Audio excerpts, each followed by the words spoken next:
Kita akan lanjutkan ya pembelajaran kita dari Roma 7 ayat 13 sampai yang ke 26.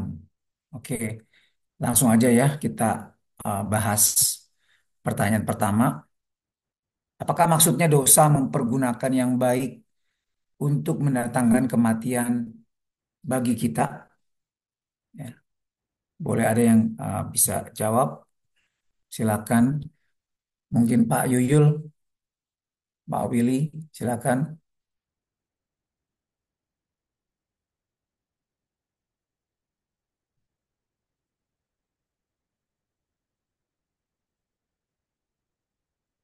Atau yang lain silakan.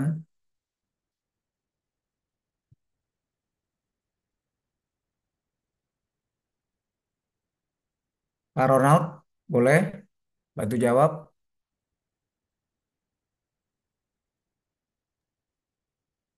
Sebenarnya kalau kita belajar Alkitab ya, ya ini em, biar serius ya. Sebenarnya kalau di kelas lebih enak ya kita bisa tatap muka, bisa lebih serius. Tapi kalau di sini baiknya kita tuh buka kamera sebenarnya kalau yang mau serius belajar ya. Ya, cuma saya ini lagi signalnya lagi, tapi nggak apa-apa lah saya buka. Kalau mau teman-teman juga biar buka ya, biar kita bisa serius sama-sama belajar. Jadi jangan belajar karena terpaksa, ya.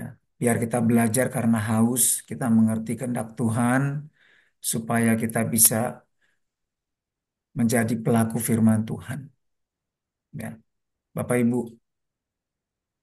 mengenal Tuhan itu mengenal Dia sebagai Bapa yang baik, juga mengenal Dia sebagai Bapa yang adil ya. Jadi kita perlu belajar mengenal kasih Tuhan, kita perlu belajar mengasihi Tuhan, dan kita juga perlu belajar takut sama Tuhan. Ya, kata takut itu, takut kepada Tuhan bukan hanya berarti hormat. Ya, betul. Takut itu juga artinya hormat. Tetapi ada dua kata yang dipakai juga takut kepada Tuhan, yaitu gemetar, tremble, ya, dan juga phobos. Itu ketakutan yang sangat. Jadi kalau kita takut sama setan, kita mesti lebih takut, jauh lebih takut lagi sama Tuhan. Setan itu nggak perlu kita takuti, mustinya. Tapi banyak orang ya Kristen ketakutan banget sama setan. Tapi ke gereja, pelayanan, ini saya lihat sendiri loh. Ke gereja, pelayanan, tapi di rumah sendirian, ketakutan banget.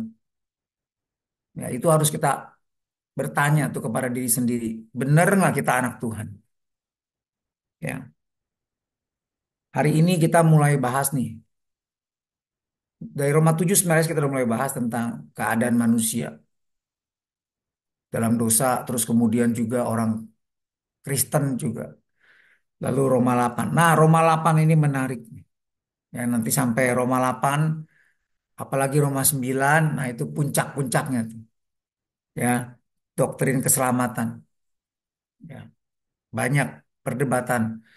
Sampai kemarin malam pun saya lihat perdebatan dua doktor teologi ya di Amerika ya dari Biola University, Dr. Lane Craig, William Lane Craig dengan Dr. James White ya. Wah, itu seru banget tuh 2 jam ya tentang predestinasi. Ya, seru banget. Nah, jadi kita lanjut ya. Coba ada yang mau jawab, mungkin silakan. Eh, Pak Wiwit deh, boleh Pak?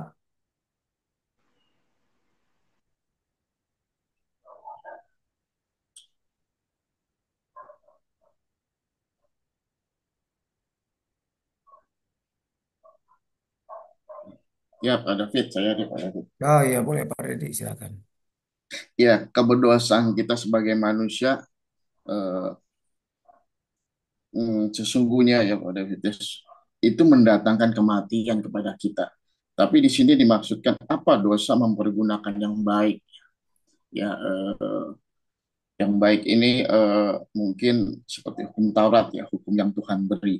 Jadi dosa itu seperti mempergunakan ya mungkin eh, memanfaatkan hukumnya itu untuk menyatakan bahwa dia layak untuk eh, dihukum dan mengalami satu kematian gitu.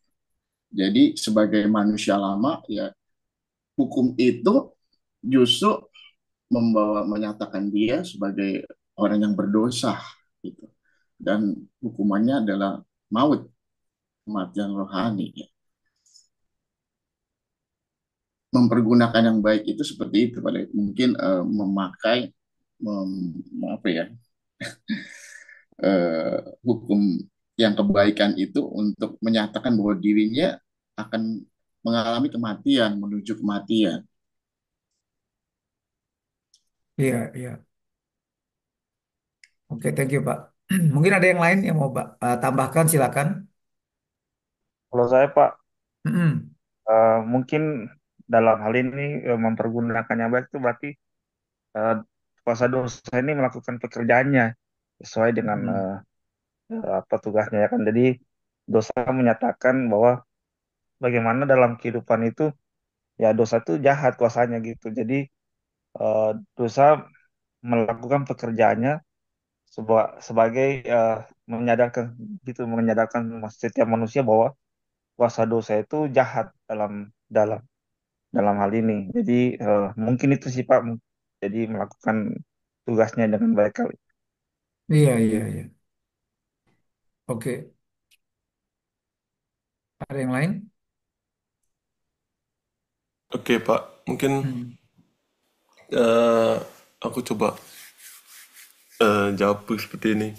Paulus itu waktu dia bicara tentang kayak seperti misalnya, oh dia tuh bergumul melawan dosa bukan karena dia itu suka melakukan dosa, tapi itu dia tuh jadi setelah dia bertobat itu kayak aku ngelihatnya tuh dia seperti jadi orang yang benar-benar sensitif gitu sama kondisi berdosa itu gitu loh. Sehingga kan gini Paulus itu kan punya pengetahuan Taurat yang luar biasa ya menurutku ya. Karena Hmm. kan dulu dia punya dasarnya seperti itu. Jadi waktu setelah dia bertobat dia makin ngerti bahwa eh, hukum Taurat itu membuat dia semakin ngerti bahwa hal-hal yang begitu sensitif yang bisa buat dia jatuh dalam dosa sehingga sampai dia begitu berhati-hati dalam hidupnya dia gitu loh. Jadi hal yang baik itu ya yang dimaksud ini apa namanya? Ya hukum Taurat dan itu yang membuat dia semakin apa ya? Semakin awas dalam hidupnya. Eh, Dia semakin melihat bahwa dia tuh perlu Tuhan gitu loh. Dia tuh perlu perlu Kristus supaya bisa nggak jatuh dalam dosa atau tidak bersinggungan dengan dosa gitu. Karena semuanya itu yang dia tahu itu mengingatkan dia tentang dosa itu gitu. Kalau menurutku sih seperti itu. Iya, iya. Jadi Roma 7 ayat 13 ini supaya jelas kita harus baca dari ayat 12 sebenarnya ya. Ayat 12 bunyinya, jadi hukum Taurat adalah kudus dan perintah itu juga adalah kudus, benar Benar dan dan baik baik. ya. Bukan seperti ajaran Joseph Prince ya yang di Singapura tuh Hyper Grace yang mengatakan bahwa hukum Taurat itu eh, eh, mendatangkan kutuk. Jadi itu adalah hal yang buruk buat manusia hukum Taurat ya. Tapi kita ada di bawah kasih karunia. Nah, ya jadi bukan di bawah hukum Taurat yang mendatangkan kutuk dan kematian ya. Nah, itu salah. Hukum Taurat hukum yang dari Tuhan. Semua yang dari Tuhan gak ada yang buruk. Ke satu. Kedua, Tuhan gak pernah salah. Nah, ini doktrin doktrin atribut Allah yang mesti doktrin Allah yang harus jelas. Tuhan nggak pernah salah. Ya, apa yang dilakukan itu baik. Dia nggak ada maksud jahat. Ya, itu Tuhan. Jadi dia nggak pernah berbuat salah lalu memperbaiki, nggak pernah. Ya. Nah, jadi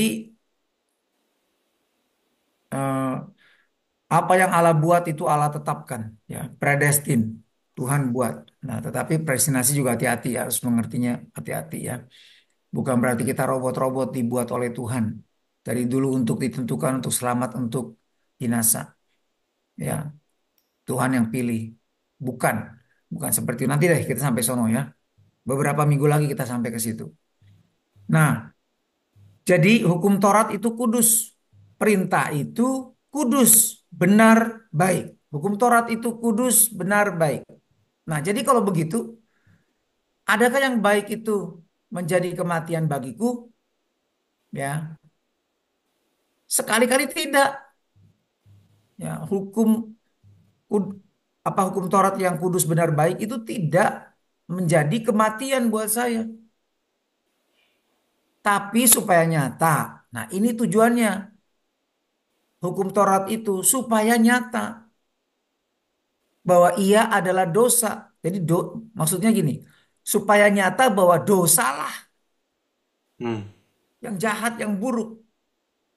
yang Nah, membawa kematian. agak agak agak membingungkan kata-kata selanjutnya. Maka dosa mempergunakan yang baik untuk mendatangkan kematian bagiku. Nah, ini. Jadi seolah-olah dosa memakai hukum Taurat untuk mendatangkan kematian bagiku. Hmm, Tapi sebenarnya yang dimaksud begini. Dosalah yang buruk. Dosalah yang mengakibatkan kematian. Tapi kalau nggak ada hukum Taurat, kita nggak tahu. Dosa itu akan berakibat kebinasaan kekal buat kita. Makanya di dalam perdebatan Kristen sama ateis, ini salah satu senjata orang Kristen. Kalau tidak ada Tuhan dan hukum-hukumnya, maka manusia nggak perlu berbuat baik. Apa gunanya? Apa untungnya? Lakukan aja semaunya. Toh nggak ada Tuhan. Kita cuman ya begini aja, habis itu mati nggak ada apa-apa lagi, nggak ada efeknya. Ya lakukanlah segala sesuatu demi keuntungan semaksimal mungkin buat kita, ya kan? Nggak peduli itu jahat, nggak ada lagi ukurannya. Apa standarnya jahat, ya kan? Nah, tapi dengan hukum Taurat, dosa kelihatan jahatnya, kelihatan buruknya, dan dosa itu ya sebenarnya bukan dosa yang memakai dosa ya, bukan orang, bukan makhluk ya kan. Dosa kan ya dosa itu kan adalah apa yang dilakukan yang jahat yang nggak sesuai dengan kehendak Tuhan. Nah, dosa itu menggunakan hukum Taurat itu, atau lebih tepat sebenarnya hukum Taurat itu menjelaskan dosa-dosa, apa yang dosa, dan bagaimana dosa itu mengakibatkan kematian bagi saya, supaya oleh perintah itu dosa lebih nyata lagi keadaannya sebagai dosa. Nah, itu maksudnya. Nah, di dalam Alkitab bahasa Indonesia sehari-hari bunyinya begini. Hukum agama berasal dari Allah dan setiap perintah dalam hukum itu datangnya dari Allah. Jadi adil dan baik. Nah, apakah ini berarti bahwa yang baik itu mendatangkan kematian bagi saya? Tentu tidak. Ya, bukan hukum Taurat mendatangkan kematian bagi saya. Tidak. Dosalah yang mendatangkan kematian itu. Nah, kita bahasa Indonesia jelas tuh. Ya, dosa dengan memakai yang baik. Nah, masih pakai yang sama ya terjemahannya. Dosa mendatangkan kematian bagi saya. Supaya sifat-sifat dosa kelihatan dengan jelas. Nah, ini tujuan. Jadi cara memakainya tuh gitu. Jadi seperti jadi Paulus di sini mempersonifikasikan dosa. Seperti dosa itu seperti manusia yang bisa menggunakan hukum Taurat. Sebenarnya bukan, ya. Tetapi dosa itu dengan adanya hukum Taurat kelihatan, atau kita menjadi sadar, ya, bahwa efek dari dosa itu seperti apa. supaya sifat-sifat dosa kelihatan dengan jelas. Ini bahasa Indonesia sehari-hari ya. Melalui perintah-perintah Allah, terbuktilah betapa jahatnya dosa. Jadi lebih jelas. Jadi kata memakai di situ, Paulus mempersonifikasi kata dosa. Ya. Memanusiakan dosa. Sepertinya dosa itu bisa hidup dan menggunakan alat. Yaitu hukum Taurat. Ya, tapi sebenarnya bukan. Lewat hukum Taurat itu, hukum Taurat itu nggak jahat, baik. Lalu bagaimana hukum Taurat mendatangkan kematian? Dengan kita mengerti, melihat, diberitahu oleh hukum itu. Dosa itu betapa ngerinya itu akibatnya gitu loh. Itu maksudnya. Nah, jadi dosalah yang mendatangkan kematian. Dengan memakai yang baik, yaitu hukum Taurat. Dosa mendatangkan kematian bagi saya supaya sifat-sifat dosa kelihatan dengan jelas. Melalui perintah-perintah Allah dan hukum akibat melanggar perintah Allah, terbuktilah betapa jahatnya dosa. Ya, jadi kira-kira kayak begitu. Pak Oke, David, ya. ini saya baca satu versi Alkitab, dia bilang begini ya. Eh, sin Sin simply did what sin is so famous for doing, using the good as a cover to tempt me to do what would finally destroy me.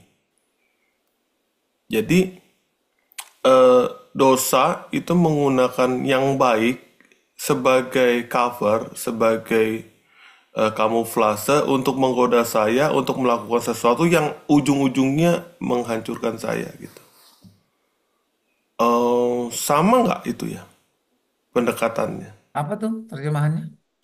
Ini versinya kalau di Bible ini tulisannya yang MSG, jadi dia literal translation, langsung dari bahasanya. Ntar dulu. The Message, MSG, The Message. ya, The Message. Jadi kalau di situ kan dibilang bahwa Kayaknya itu bukan literal translation deh.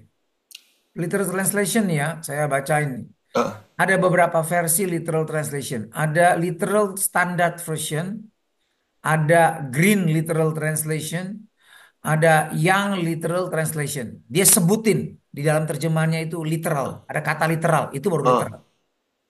Ya, kalau mau ngomong berusaha seliteral mungkin, NLT juga begitu ngomongnya. eh, Ya, new apa?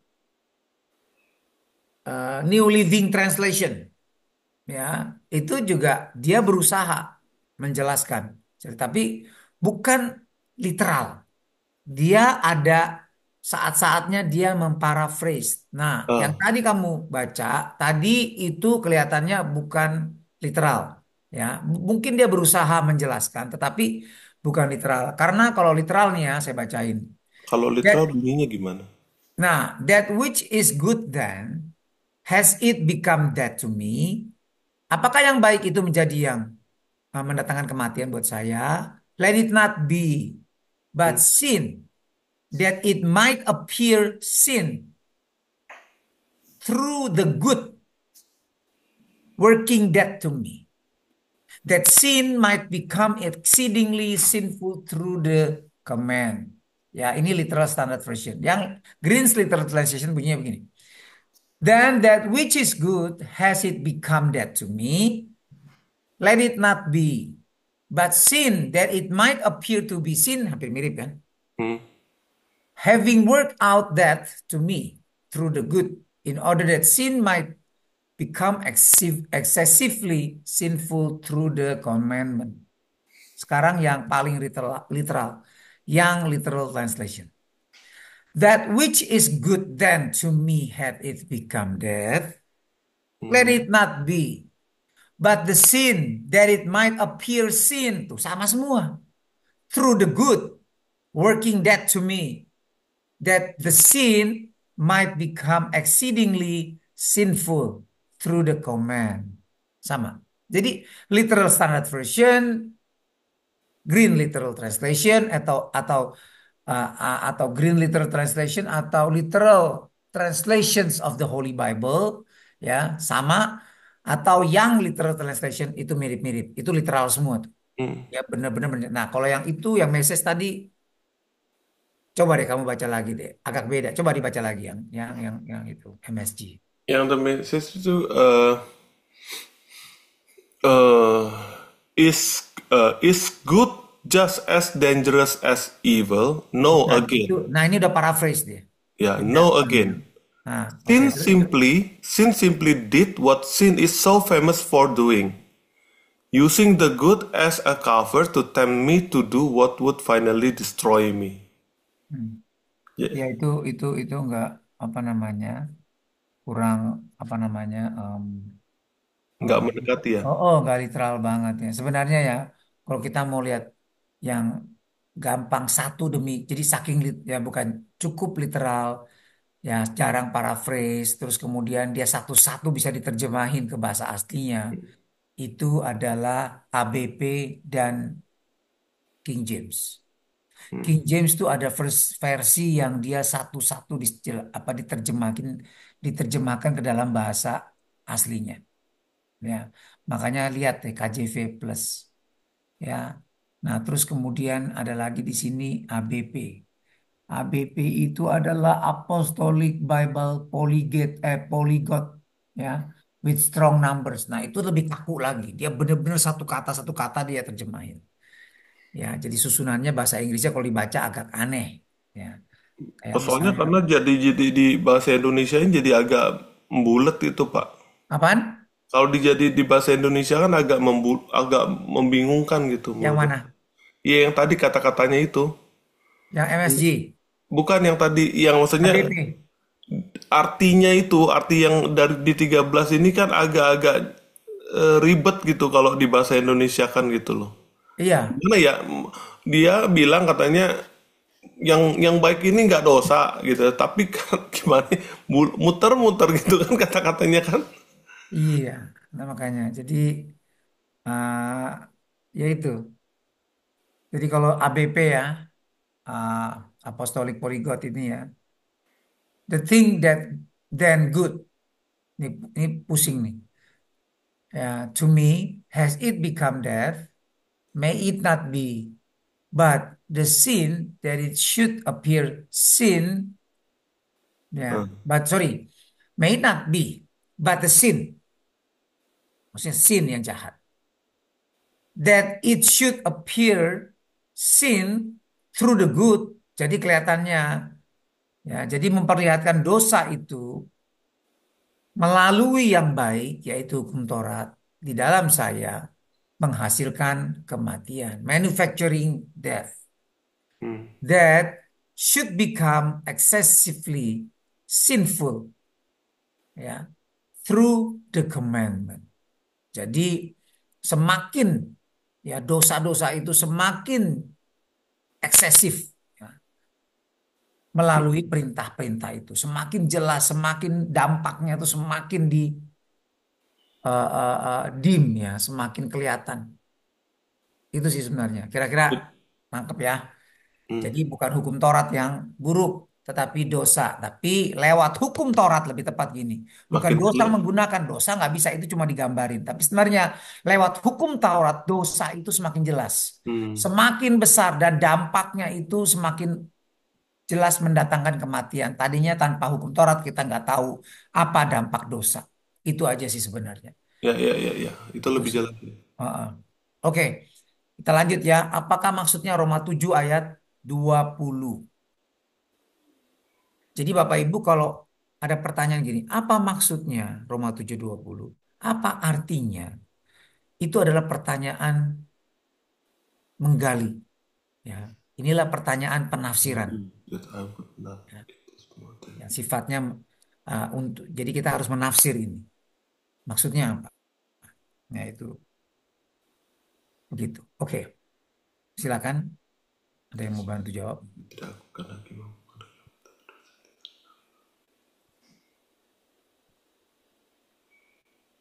Pak Ronald, silakan. If what I do not, if I do not. Ya, udah. Silakan. Roma 7 ayat 20 ya. Iya. Ini dikatakan ayatnya. Jadi jika aku berbuat apa yang tidak aku kendaki, maka bukan lagi aku yang memperbuatnya, tetapi dosa yang diam di dalam aku. Ini Paulus menegaskan gitu ya, bahwa istilahnya eh, Paulus tuh yang ingin berbuat sesuatu yang baik gitu ya, tapi justru apa yang jahat itu yang dia lakukan gitu. Artinya itu eh, manusia pada dasarnya dikuasai oleh hukum dosa awalnya gitu kan. Hmm. Jadi sehingga dia tidak mampu untuk melawan dosa sebenarnya dengan kekuatan dia gitu. Karena itu eh, dia mempertegas bahwa istilahnya kita butuh Tuhan gitu untuk hidup dalam kebenaran itu gitu. Kalau enggak, ya dosa yang menguasai kita itu yang memimpin kita untuk melakukan itu semua akhirnya gitu loh. Dan eh, karena dosa itu membawa pada maut sebetulnya gitu. Sehingga kalau kita melawan dengan kekuatan kita sendiri, pasti kita takluk di bawah hukum dosa itu gitu. Mungkin gitu kali Pak. Hmm. Jadi bukan kita gitu yang berbuat dosa. Ya karena kuasa dosa itu sih Pak. Jadi memang kita yang lakuin memang gitu loh. Nah, ini siapa nih yang begini? Apakah ini orang yang belum lahir baru, apa sudah lahir baru yang begini? Ya harusnya yang belum lahir baru ya. Jadi kalau udah lahir baru nggak begitu lagi. Hmm,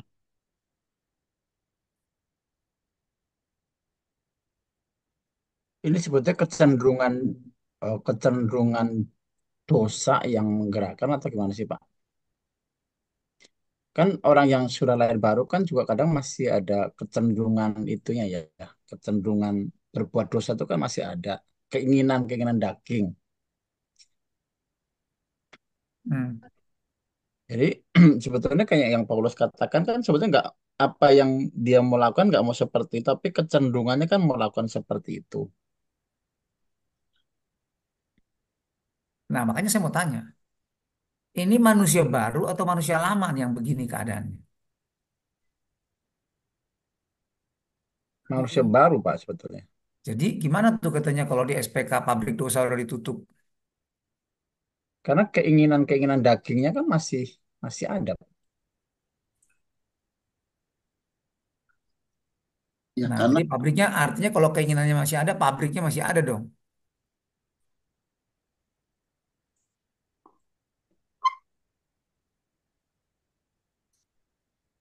kalau yang saya Pak David, kalau yang saya dapat dari 2 Korintus 5 ya Pak David ya, Hmm. tentang Paulus ketika dia bilang bahwa ketika dia masih mendiami kemah tubuh yang panah ya. Lalu di 2 Korintus 5 ya, sebab kami tahu bahwa kalau rumah yaitu tubuh yang kita diami di dunia ini dibongkar, Allah akan menyediakan bagi kita sebuah rumah di surga yang dibuat oleh Allah sendiri dan yang tahan selama-lamanya. Di dalam rumah yang sekarang ini kita mengeluh sebab kita rindu sekali tinggal di dalam rumah kita yang di surga. Kalau diteruskan nih berbicara ketika kita masih mendiami tubuh daging ini, masih kecenderungan akan dosa itu ada gitu. Karena kita belum diubahkan tubuh menjadi tubuh kemuliaan. Sebentar, 2 Korintus berapa? 5. 5 pada fit 2 Korintus 5 itu 2 Korintus 5 sampai ayat. kalau di itu Oh, sih ayat 5 tuh ya. ayat 1 ya sampai ayat berikutnya itu bersambung ya, Hmm. berkaitan. Hmm. Ayat 10 Coba ya. baca. Ini apakah tentang dosa?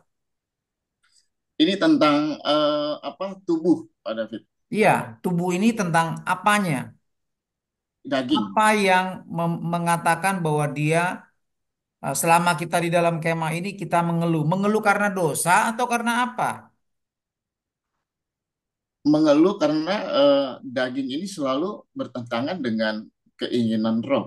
Bukan, Pak. Ini bukan bicara dosa. Coba lihat ayat yang sebelumnya, 2 Korintus 4, ya. Ayat yang 16. Sebab itu kami tidak tawar hati, tapi meskipun manusia lahiriah kami semakin merosot, manusia batinia kami diperbarui dari hari ke hari.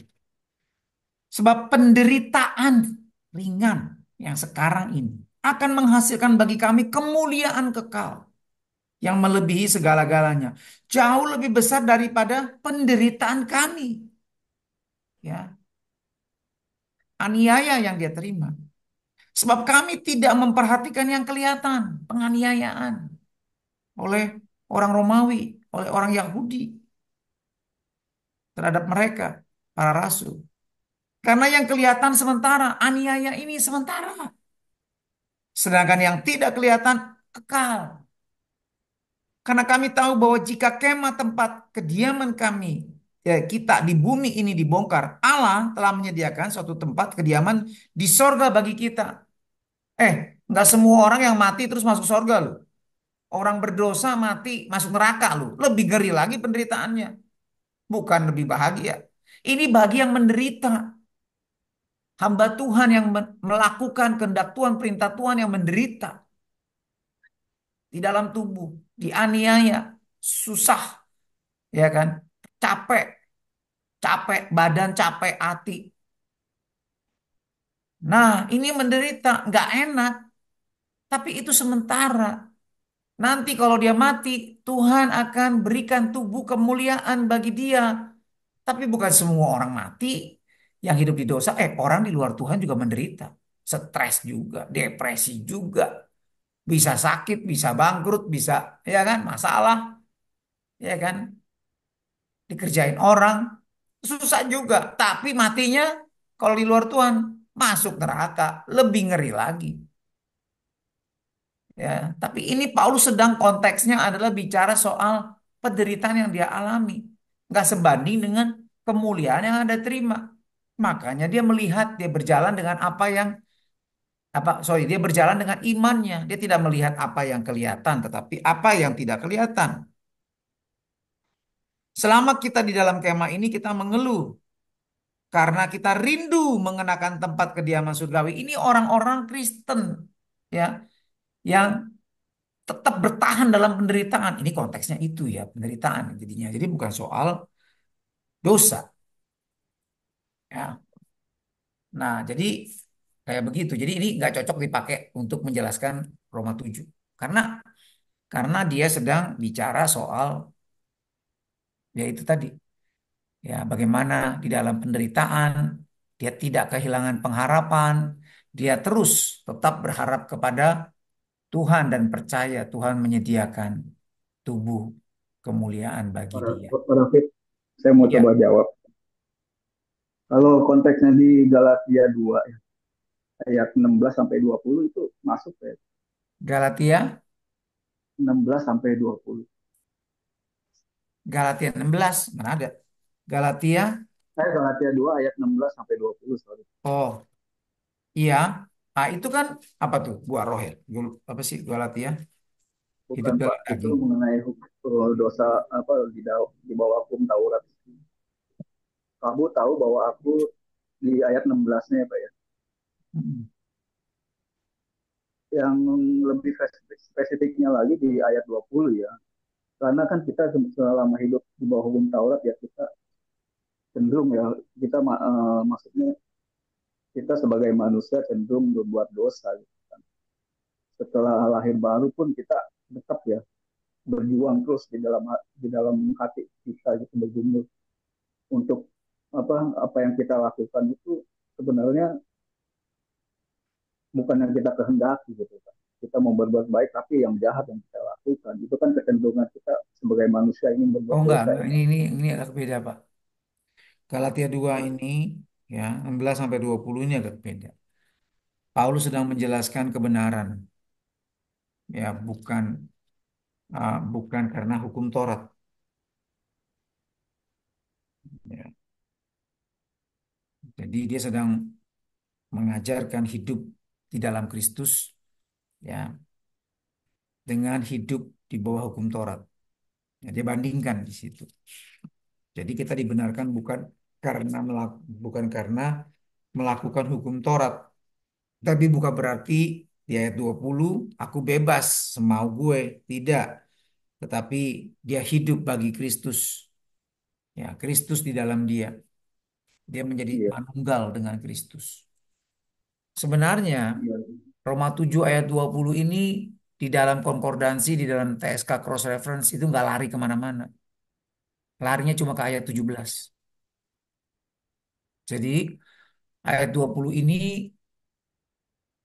eh, dia sedang jadi ini Roma 7 ayat 20 sama Roma 7 ayat 17 itu sama sebenarnya diulang, ya. Ayat 17 kalau demikian bukan aku lagi yang membuatnya, ya. Hmm. Ayat 16 deh. Jadi jika aku perbuat apa jadi yang aku tidak kehendaki, aku menyetujui bahwa hukum Taurat itu baik. Ya, karena waktu saya Hmm. uh, uh, lahir baru, saya tahu, saya setuju hukum Taurat itu baik. Dan waktu saya melakukan dosa, itu saya nggak kehendaki. Saya sadar. Nah, ini nih, ya, mulai nih. Kalau demikian bukan aku lagi. Nah, di sini mulai agak membingungkan. Terus siapa? Apa kita kesurupan apa? Kita nggak sadar apa? Apa ada dua? Kita schizofrenia dong kalau gitu nih. Ya kan? Berbuat dosa, bukan gua. Siapa? Itu yang lain, bukan saya. Itu kan? Ada yang namanya, ada orang tuh yang schizofrenia tuh ya. eh, eh, atau dia kesurupan setan atau schizofrenia. Di situ suaranya berubah-berubah. Ya, saya lihat ada di medsos gitu. Ya, dia bilang dia bis sebentar, sebentar dia bilang dia nama perempuan. Nah, jadi kalau berbuat jahat, oh itu si bis yang berbuat jahat, bukan saya. Saya nggak berbuat jahat, saya mah lemah lembut. Nah, itu schizofrenia dong kalau gitu. Ya kan, berkepribadian ganda, ya kan. Jadi apa maksudnya? Jadi jika aku, nih kesimpulan, jika aku berbuat apa yang tidak aku kehendaki, maka bukan lagi aku yang memperbuatnya, tapi dosa yang diam di dalam aku. Jadi gimana tuh?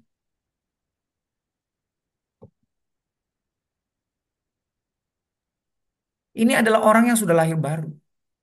Tetap selama kita ada dalam tubuh, kita harus terus menyangkal diri dan pikul salib. Dan itu nggak enak buat tubuh. Tapi itu yang baik, itu yang benar. Ya, jadi kalau kita belajar Alkitab aja malas, pertanyaannya bagaimana dengan dosa? Jangan-jangan lebih, ya, parah lagi nanti kita. Ya sama aja, hampir sama kita sama orang nggak berdosa. Ya, justru kita perlu belajar ini supaya kita ngerti nih, bagaimana menghadapi dosa dan bagaimana sikap kita terhadap dosa, ya kan? Jadi langsung aja deh ya. Sejak seorang menjadi Kristen lahir baru, maka rohnya tuh sudah diperbaharui. Waktu orang masih dalam dosa, dia belum lahir baru, dia menikmati dosa dan terus berbuat dosa dan dia nggak merasa oke-oke aja. Suara hatinya mungkin ada tapi lama-lama hilang, redup-redup hilang. Nggak apa-apa. Iya. Dia mulai terus membenarkan diri dia. Ah nggak apa-apa. Saya pernah lihat orang kayak gitu. Ya orang tua sih.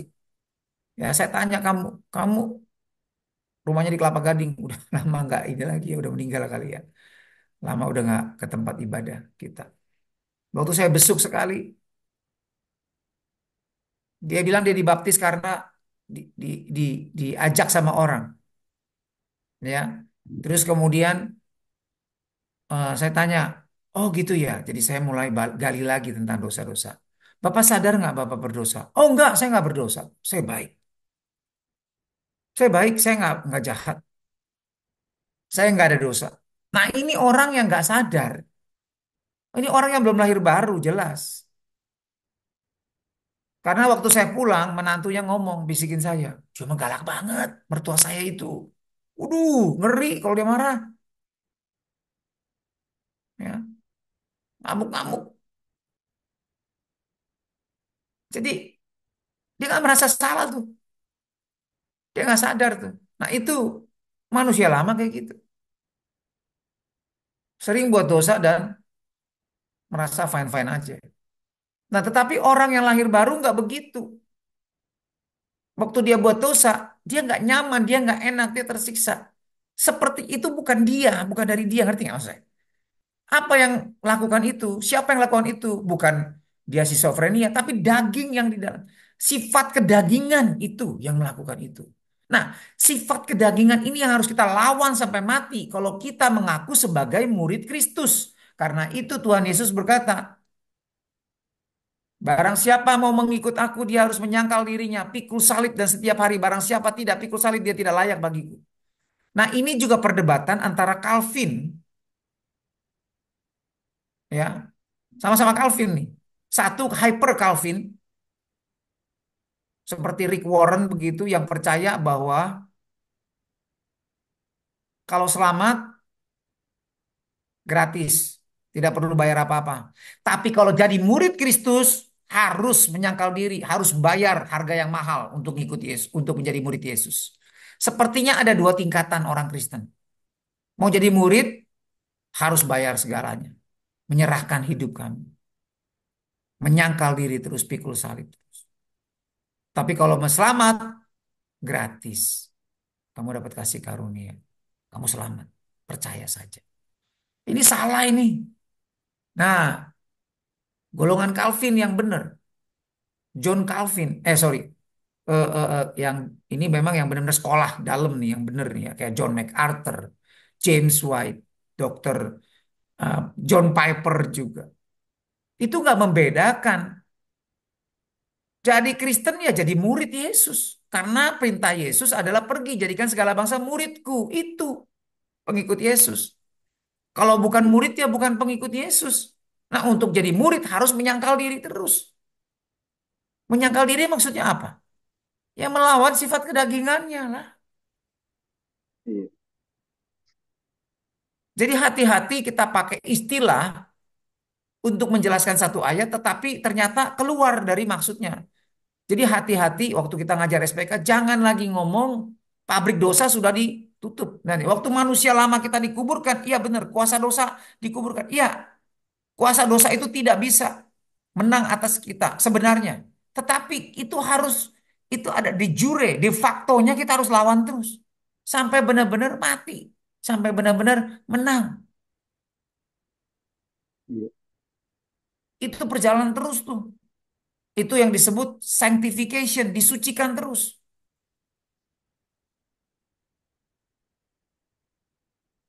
Ya, jadi kalau Bapak Ibu baca ayat 20 ini dalam bahasa Yunaninya itu pakai kata present tense semua. Artinya ini yang Paulus katakan tentang diri dia pada saat sekarang. Dia menulis Roma 7 ayat 20 ini. Ini manusia baru, bahkan rasul. Tapi dia tetap bergumul mematikan. Makanya ada satu pendeta bilang begini. Saya 30 tahun lebih mematikan daging saya. Tapi belum mati-mati. Pada ketawa. Tapi sebenarnya apa yang dia ngomong itu benar. Dia selama 30 tahun terus menerus mematikan daging dia. Dan sampai sekarang belum mati-mati memang. Sampai kapan? Sampai dia mati. Sampai kita mati. Makanya ada pendeta besar bisa lakukan dosa-dosa. Ya kan? Yang memalukan kenapa? Karena dia biarin, dia pikir udah beres, dia dibutakan. Hati-hati tuh. Ya, oke. Jadi sejak orang Kristen lahir baru, maka rohnya sudah diperbaharui. Dia punya kehendak yang baru. Hati yang daging. Untuk melakukan yang benar dan berkenan kepada Tuhan. Namun, dagingnya itu masih ada. Otaknya nih masih, masih, ya itu tadi. Ya, ada sisa-sisa manusia lama. Maksudnya gini loh, kedagingan tetap ada. Selama kita dalam tubuh kita nih, kita berjuang. Betul. Melawan kedagingan. Ya, Jadi yang masih kecenderungan ingin sifat berbuat dosanya dosa. itu ya Pak David ya. Kenapa? Kenapa?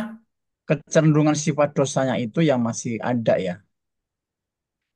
Iya, selama daging, makanya daging akan mati, ya kan?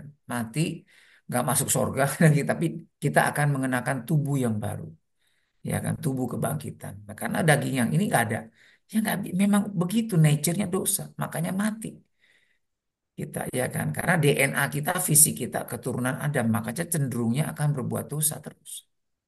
Nah, jadi roh kita yang diperbaharui, pikiran kita yang harus diperbaharui terus menerus. Ya, jiwa itu, pikiran itu apa? Jiwa. Hmm. Yang buat dikotomi itu juga, yang mengaku, yang percaya dikotomi itu adalah roh kita yang terus nih. Roh sama jiwa itu satu kesatuan ya. Ya, bisa dibedakan tapi satu kesatuan. Kalau nggak selamat, dua-duanya nggak selamat. Kalau selamat, dua-duanya selamat. Ya. Nah, jadi bukan berarti Paulus sedang mengajarkan dualisme di sini. Roh itu baik, daging itu jahat. Ini kita nih sedang berproses nih ya. Daging ini terus harus ditundukkan terus nih. Dilawan terus, disangkali terus supaya submit semuanya. Itu maksudnya. Makanya ada aliran yang percaya Christian perfection. Bahkan waktu saya ketemu sama Dr. Yohanes Lili, dia kan tadinya reform. Ya, sekarang karismatik. Dia percaya loh.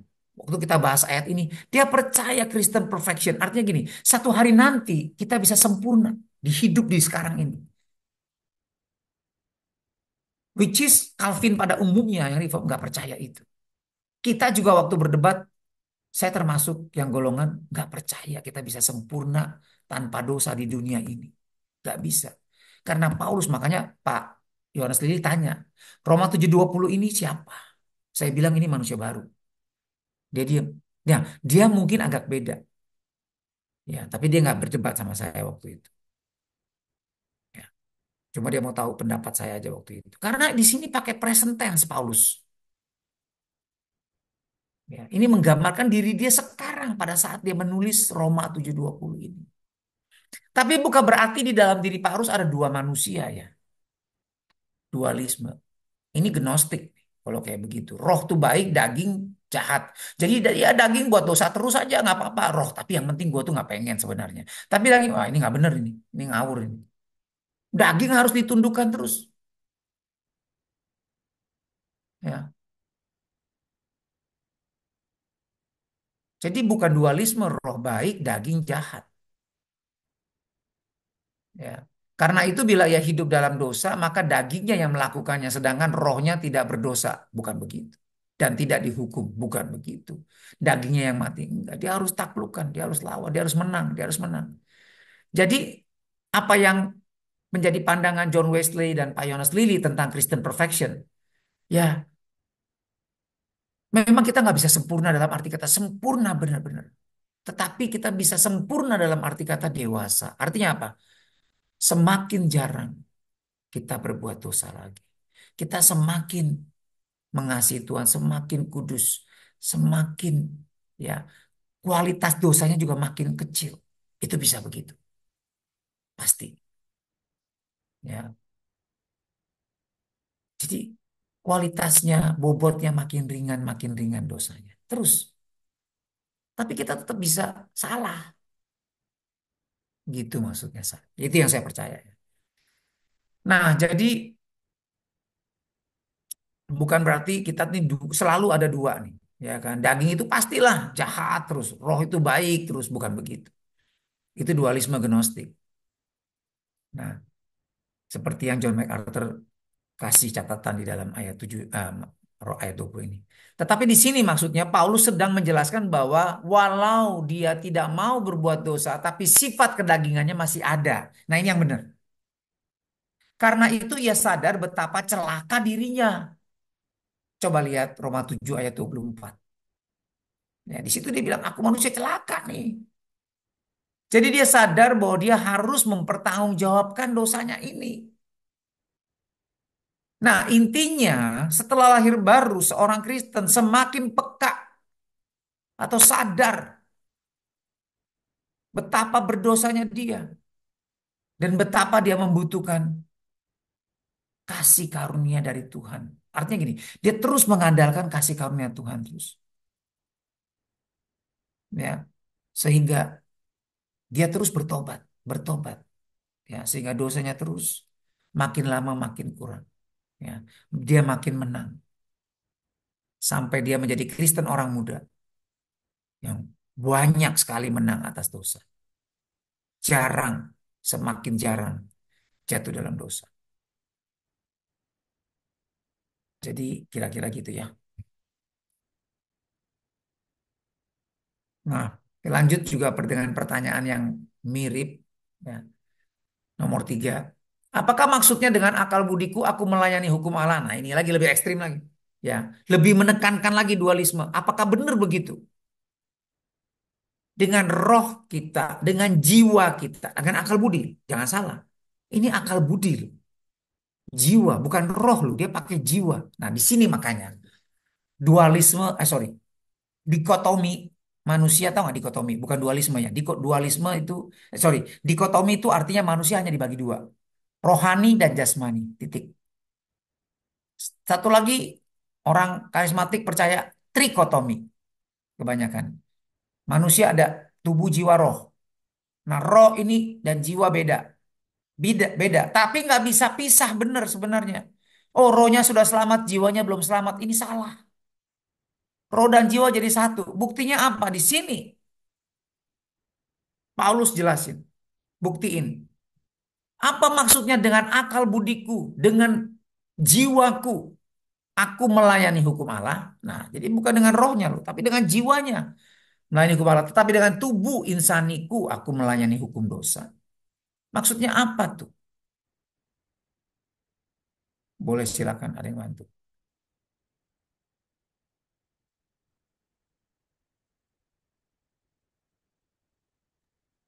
Apa maksudnya ini? Ayat 26. Jadi dengan akal budiku, aku melayani hukum Allah, tetapi dengan tubuh insaniku. Saya Pak, Bapak. Ya, Ya, silakan. waktu kita lahir baru, roh kita udah ditebus ya, untuk bisa hidup benar. Tapi tubuh kita belum ditebus. Selama kita hidup, kita masih ada mengalami peperangan antara keinginan daging dan roh. Dengan kasih karunia Tuhan, kita dimampukan untuk hidup berkenan di hati Tuhan. Itu caranya kita mesti memberikan makan roh kita. Sehingga roh kita makin hari makin kuat dan keinginan daging itu makin lemah. Istilahnya sepertinya kita makin mahir bisa mengendalikan, maksudnya daging itu makin hari makin berkurang keinginan daging dan roh kita makin kuat. Sampai saatnya kita menghadap Tuhan terus ada peperangan itu. Iya, Bu. Itu, ya, Pak. Iya, Bu. Thank you, Bu. Ya, betul. Itu yang harus kita lakukan. Ya. Nah, tetapi pertanyaannya gimana tuh maksudnya nih sekarang? Ya, ayat 26 ini. Dengan akal budi aku melayani hukum Allah, tapi tubuh insaniku melayani. Jadi sepertinya dualisme. Ada dua pribadi di dalam kita yang saling, yang satu melayani dosa, satu melayani Tuhan. Melayani loh.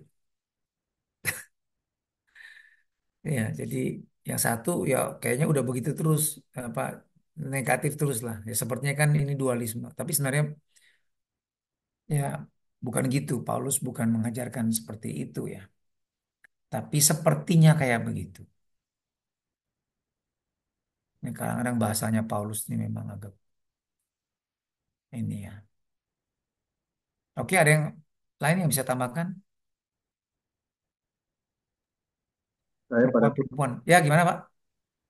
Iya, itu saya merujuk di ayat yang 22 sampai 23 ya. Sebab di dalam batinku aku suka akan hukum Allah. Tetapi di dalam anggota-anggota tubuhku aku melihat hukum lain yang berjuang melawan hukum akal budiku dan membuat aku menjadi tawanan hukum dosa yang ada di dalam anggota-anggota tubuhku. Ya maksudnya sini ya kita emang dalam perspektif kita, dalam roh jiwa kita ya, yang udah lahir baru, kita emang suka gitu Pak ya. Dan kita akan, karena sebagai lahir baru kan kita selalu untuk hidup hidup kudus ya Pak, hidup berkenan oleh Allah. Tapi tubuh kita ini sebagai insani itu kan yang daging kedagingan kita itu cenderung gitu ya membuat dosa gitu. Jadi bertentangan gitu ya Pak ya. Ya seperti Iya. yang tadi Pak David bilang, kita harus sangkal diri dalam pikul salib setiap hari gitu. Sampai masa kita kedatangan Tuhan gitu kan. Tidak tidak bakal bisa, maksudnya ya kita terus pikul pikul salib gitu ya. Maksudnya ya kita terus eh, meminimalisir gitu ya, eh, akan perbuatan kedagingan kita. Itu sih Pak yang saya bisa Iya, bagus lakukan. sekali. Betul, Pak. Kayak gitu. Jadi kuncinya di ayat 23. Jadi Roma 7 ayat 26 ini merupakan kesimpulan dari Roma 7 ayat 21 25. Di mana sebagai orang yang sudah lahir baru ada dua hukum yang bekerja dalam diri dia, yaitu ya, hukum yang bekerja dalam batinnya atau dalam akal budinya yang rindu melakukan hukum Taurat, sedangkan dalam dagingnya ya bekerja hukum dosa yang ingin terus berbuat dosa. Roma 7 ayat 23 itu.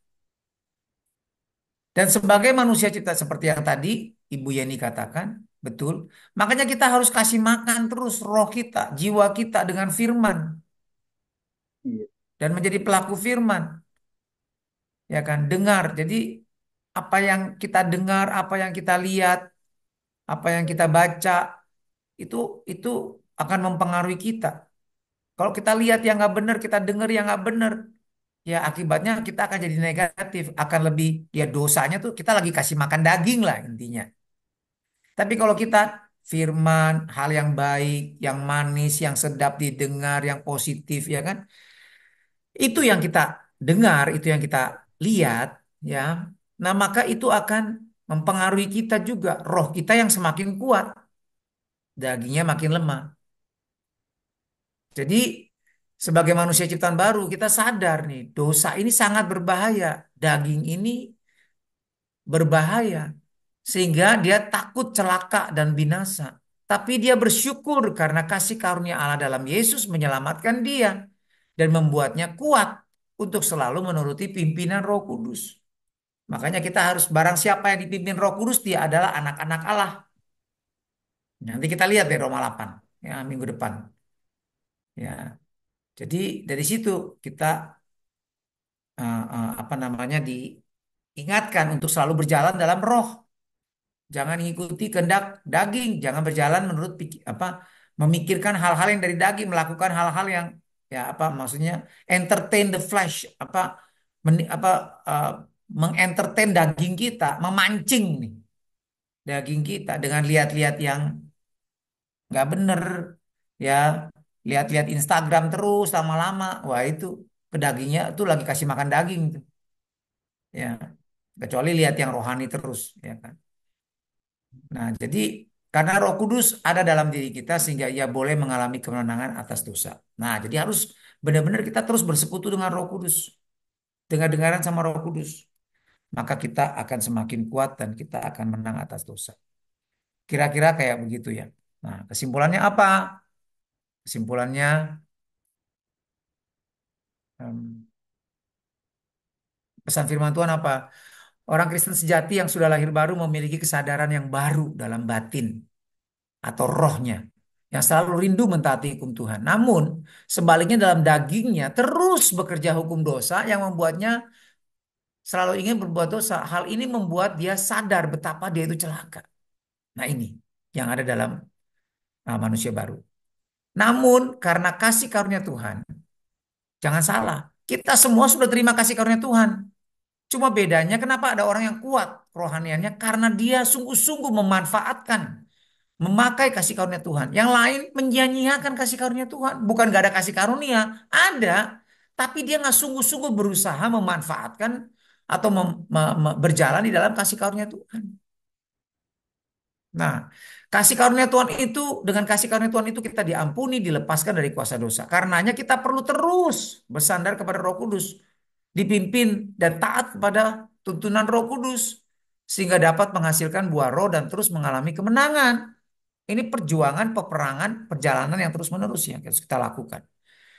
Ya, karena itu kita harus bersyukur, berterima kasih buat Roh Kudus yang Tuhan berikan berdiam di dalam diri kita. Dan jangan sia-siakan kasih karunia Tuhan. Dan terus mau mengikuti pimpinan Tuhan. Terus kasih makan daging kita. Makanya kita harus menjadi kata Petrus. Kita harus selalu di dalam 1 Petrus 2 ya. Ayat 1 Petrus 1 ayat 2. Dalam 1 Petrus apa namanya 1 Petrus 2 ya. Ayat 2. Hendaklah kalian menjadi seperti bayi yang baru lahir, yang selalu ingin akan air susu yang murni dan yang rohani, supaya olehnya kamu bertumbuh. Kita harus punya keinginan, kehausan, ya. Bahkan sebenarnya kata ini adalah obsesi, terobsesi, tergila-gila, seperti bayi yang baru lahir, brevos ini. Bukan nggak semua bayi, tapi bayi yang baru lahir itu cuma tergila-gila sama satu hal. Apa? Susu. Dia cuma terobsesi sama satu, susu. Nah, kita harus seperti bayi itu terobsesi sama firman Tuhan. Ya, bayi yang baru lahir itu nggak peduli dikasih baju jelek, dikasih topi jelek, ya, dikasih sepatu bolong-bolong. Dia nggak peduli, dia nggak marah. Dia nggak diajak jalan-jalan, dia nggak marah. Tapi kalau nggak dikasih susu, marah dia, nangis dia. Itu kesukaan dia satu-satunya, minum susu. Ya, supaya olehnya kamu bertumbuh dan beroleh keselamatan. Kenapa kita nggak bertumbuh kerohaniannya? Nggak suka sama firman Tuhan. Kita nggak rela berkorban buat belajar firman Tuhan. Kita lebih suka, kita lebih sibuk sama yang lain-lain. Nah itunya, makanya kita nggak bertumbuh, makanya kita kalah terus. Kita nggak kasih makan roh kita terus. Itu maksudnya. Ya, jangan sia-siakan kasih karunia Tuhan. Oke, saya pikir sampai di sini ya. Kalau nggak ada pertanyaan, ya ada pertanyaan?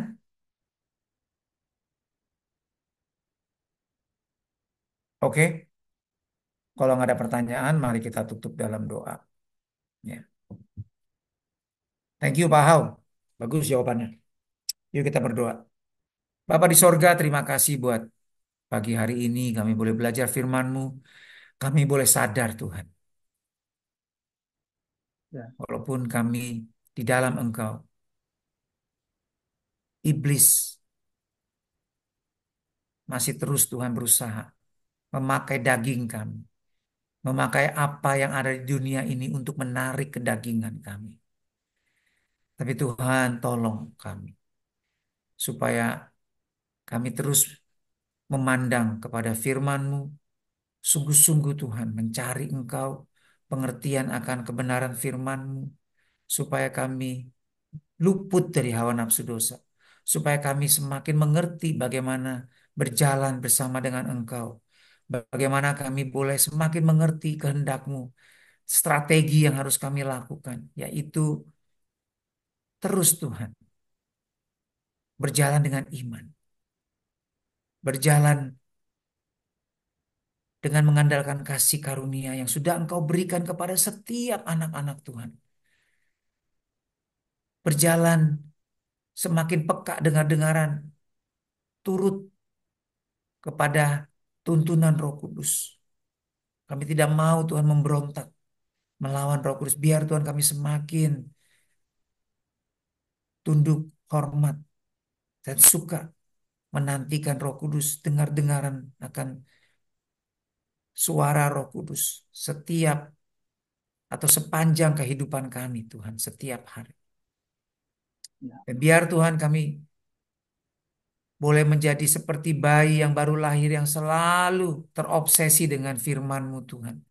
Dengan susu yang murni itu. Yang olehnya kami bertumbuh dan selamat. Tuhan terima kasih buat kesabaran-Mu. Kasih setiamu kepada kami semua.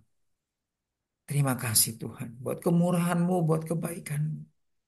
Biar kami boleh semakin mengasihi Engkau, semakin hormat dan takut kepada Engkau. Sehingga kami boleh melihat Engkau semakin nyata dalam hidup kami. Dalam nama Yesus, kami berdoa dan mengucap syukur. Kita semua yang sungguh-sungguh percaya, sama-sama katakan, amin. Amin. Amin. Amin. Oke. Terima kasih Terima Pak kasih. David. Yesus Thank berkati. you, Terima Pak. kasih. Sampai Terima ketemu kasih minggu Pak depan. David. May God bless. Pak Terima kasih Untung. Bye. semuanya. Yuk. Dan memberkati. Selalu sehat Pak Untung semuanya. Amin. Sama-sama Bu. Ya, Ya. Terima kasih Kak untuk ya sama-sama ya. Terima kasih Pak David.